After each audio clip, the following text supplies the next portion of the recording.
بسم الله الرحمن الرحيم يا أيها الناس أنتم الفقراء إلى الله والله هو الغني الحميد إن يشأ يذهبكم ويأتي بخلق جديد وما ذلك على الله بعزيز. A'udzubillahi minasyaitonirrajim. Bismillahirrahmanirrahim. Assalamualaikum warahmatullahi wabarakatuh. Abang kakak yang rahmati Allah, masih setia nonton ya? Alhamdulillah. Berarti utangnya belum lunas ya? Kalau masih nonton, berarti utangnya belum lunas. Kalau masih nonton, berarti masalahnya belum selesai. Tidak apa-apa.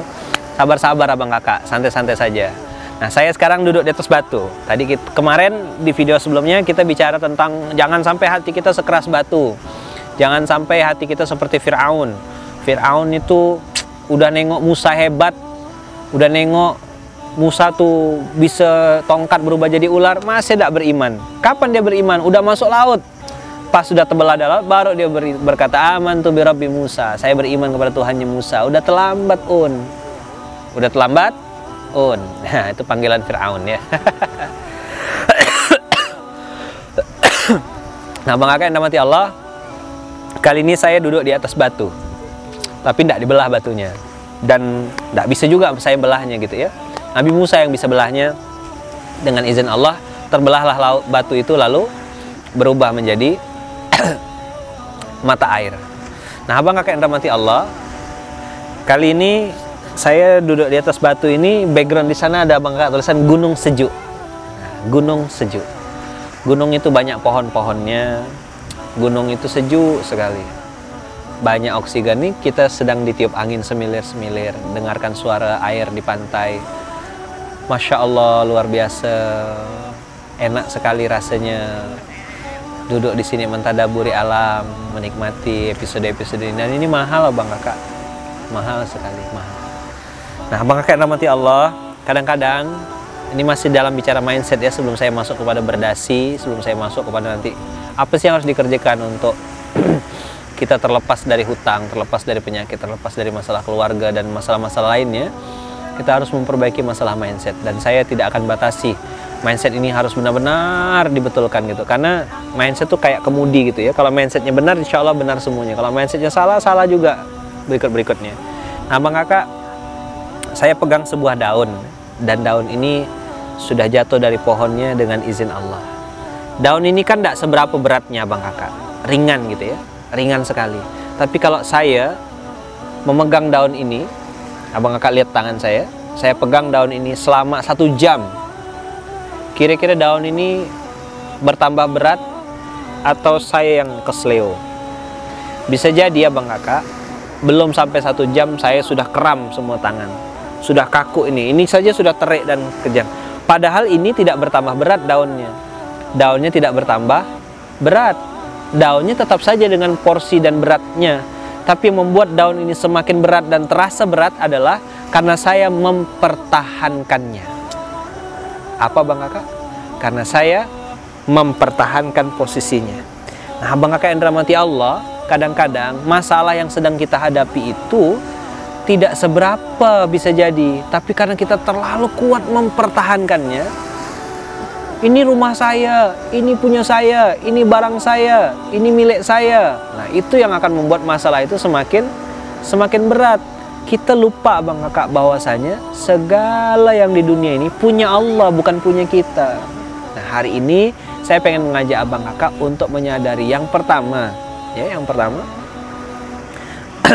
sadari benar abang kakak bahwasanya tidak ada satu orang pun manusia yang tidak punya masalah. Nah, tugas kita ketika menghadapinya, tugas kita ketika sedang berhadapan dengan masalah tersebut adalah ya berdamai saja dengan masalahnya gitu. Kalau memang tidak mampu, ya dilepaskan, diletakkan dulu. Nanti kalau sudah, diangkat lagi. Tadi ya saya bilang, tidak ada manusia yang tidak punya masalah. Bedanya abang kakak, yang satu lebay, sakit gigi upload di sosmed, makan upload di sosmed. Ya enggak salah sih abang kakak, tapi masa iya setiap punya masalah kita harus menceritakan kepada seluruh dunia? Nah, mungkin masalahnya nggak selesai karena Facebook atau Twitter atau Instagram atau sosmed nggak bisa menyelesaikan masalah. Banyak orang juga yang menyelesaikan masalahnya di atas sajadahnya, di dalam sujud panjangnya. Silakan abang kakak pilih. Oh, Ustadz enak ngomong kayak gitu, Bang Lukman enak ngomong kayak gitu, tidak merasakan apa yang saya rasakan. Nah, saya dengan izin Allah juga sudah merasakan apa yang abang kakak rasakan.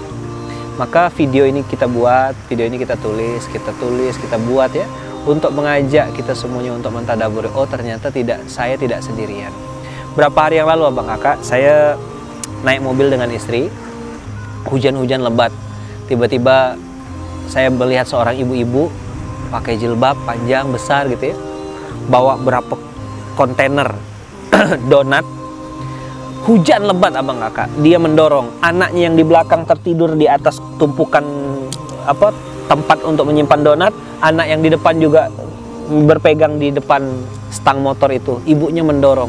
Saya akhirnya menghampiri bertanya, Bu, kenapa Bu motornya didorong? Dia bilang habis bensin. Oh, ibu apa kerjanya sehari-hari? Saya jualan donat. Boleh saya tanya, Bu? Saya entah kenapa waktu itu kok pede sekali abang kakak ya, langsung nanya-nanya saja. Saya tanya, Ibu punya suami? Suaminya ada. Suami saya sedang stroke, sedang sakit dan sedang stroke. Anak saya 4, 2 ada di rumah, 2 ikut saya ini. Masya Allah bang kakak yang rahmati Allah ya. Bisa bayangkan enggak, beliau cari uang dengan jualan donat, harus bikin donatnya, belanja, ngantar ke toko-toko, menghidupi 4 orang anak, lalu mengurus suami yang sedang stroke. Nah, kalau kita punya pembanding seperti ini, kita bisa mensyukuri dan bisa merasakan bahwasanya yang sedang bermasalah bukan cuma kita bang kakak, bukan cuma kita. Ada banyak sekali orang di dunia ini yang juga punya masalah. Kemarin ada orang datang sama saya curhat, punya utang 20 juta, dikejar-kejar sama rentenir. Dia bilang, Ustadz bisa nggak pinjam, carikan orang yang bisa pinjamkan uang 20 juta nanti kami cicil kepada dia. Saya bilang, abang mau dapat apa? Menyelesaikan hutang dengan minjam hutang yang baru. Abang kira dengan minjam hutang nggak muncul masalah baru? Abang tahu?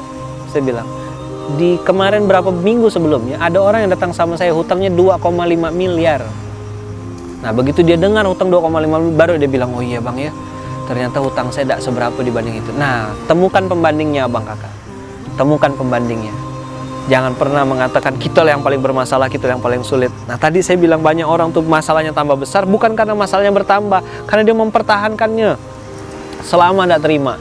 Saya sih Ustadz terima, tapi masalahnya kalaulah seandainya nanti selama abang kakak tidak mau menerima dan protes terus sama Allah terhadap apa yang sedang dihadapi, maka jalan keluarnya terasa semakin sempit. Lapangkan hati, lapangkan pikiran, yakin, insya Allah Allah akan tolong. Orang-orang yang saat ini mengeluh gitu ya, tidak bisa beli kacamata baru, mungkin akan berhenti mengeluh ketika sudah melihat orang tidak punya mata. Bang kakak, sabar-sabar ya. Saya doakan mudah-mudahan bang kakak dikasih kekuatan oleh Allah untuk terus bisa berbaik sangka kepada Allah. Mudah-mudahan sehat semuanya, yang punya penyakit diangkat penyakitnya, yang sedang punya masalah keluarganya diharmoniskan. Saya akan cerita terus lewat video ini abang kakak, bercerita tentang masalah mindset, bagaimana dari punya hutang ratusan juta sampai punya aset puluhan miliar dengan izin Allah. Follow terus Instagram kita, ikut terus di grup Facebooknya, di grup Mustahil Miskin. Saya akan bedah satu persatu nanti step by stepnya insya Allah. Terima kasih banyak. Subhanakallahumma wa bihamdika asyhadu an la ilaha illa anta astaghfiruka wa atubu ilaik. Assalamualaikum warahmatullahi wabarakatuh.